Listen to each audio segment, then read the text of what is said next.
Hi everyone, welcome to भारतीय चूल.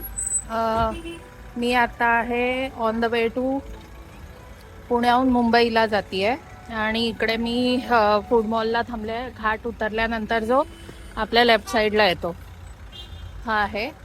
तर इथे जर तुम्ही कोल्ड्रिंक वगैरे घ्यायला गेलात ना तर ते MRP वर नाही आहे. तर हे अलाउड आहे का त्यांना विकायला?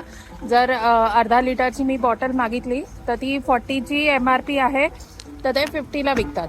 जर 50ची असेल तर 60ला विकतात. 10ने वाढवून ते विकतात. तर ते त्यांना अलाउड आहे का ते तर मला कमेंटमध्ये सांगा.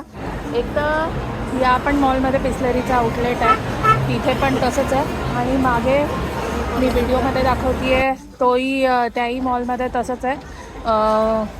फूड कोर्ट जिथे बसेस वगैरे थांबतात, शिवनेरी वगैरे थांबतात, तिकडे पण तसंच आहे. ते सरळ आरेरावीच्या भाषेत बोलतात आणि घ्यायचं असेल तर घ्या, नाही तर राहू द्या म्हणून सांगतात.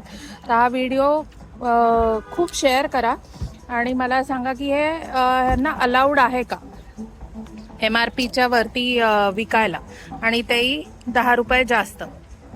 थँक्यू.